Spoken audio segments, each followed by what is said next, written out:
నమస్కారం. మీరందరూ చరిత్రనిష్టపడేవారే కాబట్టి ఈరోజు మనం మాట్లాడుకోబోయే వ్యక్తి గురించి మీకు ఇప్పటికే కొంత ఐడియా ఉండే ఉంటుంది. ఒక హిస్టరీ ప్రొఫెసర్గా కోడి రామూర్తి నాయుడు గారి అద్భుతమైన జీవితాన్ని మీతో పంచుకోవడం నాకు చాలా చాలా ఎక్సైటింగ్గా ఉంది. ఆయన కేవలం ఒక బలశాలి మాత్రమే కాదు సుమా, ఏకంగా వలసవాద చరిత్రనే తిరగరాసిన ఒక లెజెండరీ చారిత్రక వ్యక్తి. ఈరోజు మన సిలబస్లో ఆయన బాల్యం ఎలా గడిచింది, ఒక పహిల్వాన్గా ఆయన ఎలా మారారు, ఆ తర్వాత ప్రపంచాన్ని ఎలా ఆశ్చర్యపరిచారు, ముఖ్యంగా మన స్వాతంత్ర్య పోరాటానికి ఆయన అందించిన రహస్య ఆర్థిక సహాయం, ఇవన్నీ మనం డీటెయిల్గా చూడబోతున్నాం. So let's start. సరే, మొదట మనం అప్పటి వలసవాద పరిస్థితులను, అంటే బ్రిటిష్ కాలం నాటి పరిస్థితులను కొంచెం బ్యాక్గ్రౌండ్లో అర్థం చేసుకుందాం.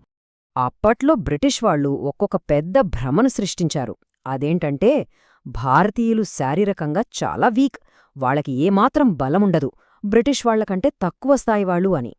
కాని వాస్తవమేంటంటే, మన రామ్మూర్తి నాయుడుగారు ఎంట్రీ ఇచ్చాక తన కండబలంతో ఈ తప్పుడు ప్రచారాన్ని ఒక్క దెబ్బతో పటాపంచలు చేసేశారు.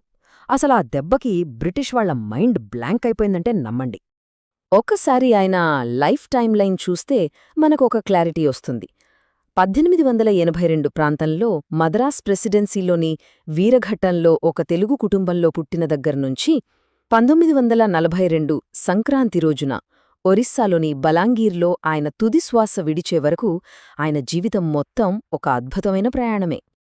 కాని అసలు ఆయన ఒక లెజెండరీ పహల్వాన్గా ఎలా మారారో తెలుసా? ఆయన చిన్ననాటి సంఘటనలు వింటే మీకే మతిపోతుంది. ఉదాహరణకు ఈ విషయం చూడండి. చిన్నప్పుడు తల్లిలేని ఆ బాలుడు తన తండ్రి కోపానికి భయపడి అడవిలోకి పారిపోయాడట. ఒక వారం తర్వాత తిరిగొచ్చాడు. అది కూడా ఒట్టి చేతులతో కాదు సుమా, ఏకంగా ఒక సజీవమైన పులిపిల్లను పట్టుకుని వచ్చాడు. ఒక చరిత్రకారుడిగా చెప్తున్నాను, ఇలాంటి ఆధారాలు ఆయనలోని ఏమాత్రం అదుపు చేయలేని ఒక అద్భుతమైన ఫైర్కి నిదర్శనాలు కాక మరేమిటి? ఆ తరువాత ఆయన లైఫ్లో ఒక ప్రాపర్ స్ట్రక్చర్ వచ్చింది. విజయనగరంలో పోలీస్ ఇన్స్పెక్టర్గా ఉన్న తన మామయ్య దగ్గరికి వెళ్లడం, అక్కడ ఫిజికల్ కల్చర్లో అఫీషియల్గా ట్రైనింగ్ తీసుకోవడం జరిగాయి. కుస్తీ విద్యను ఔపోసన పట్టి ఒక గొప్ప పహిల్వాన్గా, ఆ తరువాత మద్రాస్లో ఫిజికల్ ఎడ్యుకేషన్ ఇన్స్ట్రక్టర్గా ఎదిగేందుకు ఈ ట్రైనింగే గట్టి పునాది వేసింది. ఇక్కడ మనం నోట్ చేసుకోవాల్సిన ఇంపార్టెంట్ పాయింట్ ఒకటుంది. ఆయన బలమేదో కేవలం కండరాల బలం మాత్రమే కాదు, దానికి ఒక బలమైన మూల ఉంది. మన ప్రాచీన సాంప్రదాయ భారతీయ యోగ పద్ధతులైన వాయుస్తంభన, జలస్తంభన విద్యల్లో ఆయన పర్ఫెక్ట్ మాస్టరీ సాధించారు. దీనికి తోడు ఆయన పక్కా వెజిటేరియన్, స్వచ్ఛమైన శాకాహారం, యోగా, ఈ రెండూ ఆయన దేహాన్ని ఉక్కులా మార్చేశాయి. ఇక ఆయన పబ్లిక్ లైఫ్కి వద్దాం. తన స్నేహితుడు పొట్టిపంతులు గారితో కలిసి ఒక సర్కస్ కంపెనీ పెట్టి ఆయన చేసిన విన్యాసాలు చూస్తే వామ్మో అనిపిస్తుంది. ఇవన్నీ కేవలం మామూలు సర్కస్ ట్రిక్స్ అనుకుంటే పొరపాటే. ఒకసారి గట్టిగా గాలి పీల్చుకుని అర అంగుళం మందమున్న ఇనుప గొలుసులను పటాక్మని తెంచేయడం, తన ఛాతిపై ఏకంగా 5 నిమిషాలపాటు ఒక పెద్ద ఏలుగును నిలబెట్టుకోవడం, ఇక అత్యంత ఆశ్చర్యకరమైనది వ్యతిరేక దిశలో వెళ్తున్న 12 హార్స్ పవర్ కార్లను 2 చేతులతో కదలకుండా ఆపేయడం. ఇవన్నీ పక్కా డాక్యుమెంటెడ్ ప్రూఫ్స్ ఉన్న అసాధారణ బల ప్రదర్శనలు. ఆడియన్స్ అయితే అప్పట్లో షాక్ అయిపోయేవాళ్లు. ఇందులో ఉన్న చారిత్రక ప్రతీకను, అంటే ఆ సింబాలిజంను మీరొక్కసారి ఊహించండి.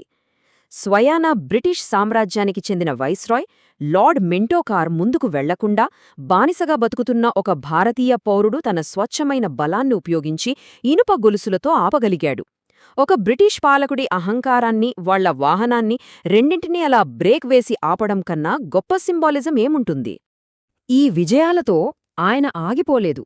పండిత్ మదన్ మోహన్ మాలవీయగారి ప్రోత్సాహంతో ఆయన టీం లండన్ వెళ్లి ఏకంగా ప్రపంచవేదికపైనే మన సత్తా చాటింది. దేశ విదేశాల్లో ఆయన ఎక్కడికి వెళ్లినా బిరుదుల వర్షం కురిసేది. మల్ల యుద్ధానికి సూర్యుడిలాంటివాడు అని అర్థమొచ్చే మల్ల మార్తాండా అనే గొప్ప బిరుదుతో పాటు ఇండియన్ యూజీన్ షాండో లాంటి టైటిల్స్ కూడా ఆయన ఖాతాలో పడ్డాయి.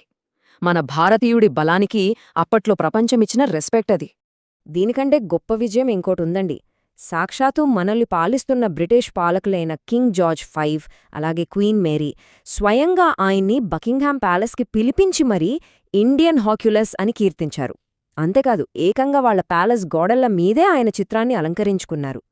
ఒక భారతీయుడికి వాళ్ల చేతుల మీదుగా ఇంతటి రాజమర్యాద దక్కడమనేది చరిత్రలోనే అపూర్వం. అలాగే స్పెయిన్లో జరిగిన ఈ సంఘటన చూడండి. బుల్ఫైటింగ్ అంటే ఆయనకు ఏమాత్రం ఎక్స్పీరియన్స్ లేదు.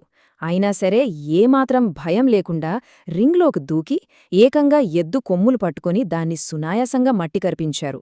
ఆ సిచ్యువేషన్కి తగ్గట్టుగా ఆయన ఎంత ఫాస్ట్గా అడాప్ట్ అవుతారో, ఆయన తెగువ ఎలాంటిదో చెప్పడానికి ఈ ఒక్క ఉదాహరణ చాలు కదా. ఇక్కడిదాకా ఒక లెక్క. ఇకపై ఇంకో లెక్క. చరిత్రకారులుగా మనం కేవలం ఆ సర్కస్ విన్యాసాలను మాత్రమే కాకుండా వాటి వెనక ఉన్న ఆయన అసలు లక్ష్యాన్ని కూడా గమనించాలి. చరిత్రను అధ్యయనం చేస్తున్నాం మనం. ఇక్కడ ఒక ముఖ్యమైన ప్రశ్న వేసుకోవాలి. ప్రపంచవ్యాప్తంగా ఇంత అపారమైన కీర్తిప్రతిష్టలు ఫాలోయింగ్ ఉన్న ఒక నిజమైన దేశభక్తుడు వాటిని దేనికోసం ఉపయోగించి ఉంటాడు? ఎగ్జాక్ట్లీ. డి. చంద్రయ్య నాయుడు గారి స్ఫూర్తితో తన సర్కస్ ద్వారా వస్తున్న భారీ ఆదాయాన్ని ఆయన నేరుగా చారిటబుల్ ట్రస్టులకు, ఇంకా మన భారత స్వాతంత్ర ఉద్యమానికి ఫండ్స్గా మళ్లించారు. అవును, తన పాపులారిటీని, తన సర్కస్ను బ్రిటిష్ పాలనపై పోరాటానికి ఒక బలమైన ఆయుధంగా మార్చేశారు నాయుడుగారు. ఆయన ఆ రోజుల్లోనే కోట్లలో సంపాదించారు. ఈ రోజుల్లో అయితే అది ఎన్ని వందల మిలియన్ల రూపాయలో మీరే లెక్కేసుకోండి. కాని ఆ అపారమైన సంపదనంతటినీ తన జల్సాల కోసం కాకుండా ఎంతో నిస్వార్థంగా తన దేశం కోసం, జాతి జనుల స్వేచ్ఛ కోసం ధారపోశారు. ఫైనల్గా ఈ ఇండియన్ హెర్క్యులస్ మనకు మిగిలిచిన వారసత్వం గురించి మాట్లాడుకుందాం. ఒక ప్రొఫెసర్గా నాకు పర్సనల్గా చాలా ఇష్టమైన కోటొకటుంది. విద్యావేత్త అనిర్బన్ ఘోష్ గారి మాటలు చూడండి.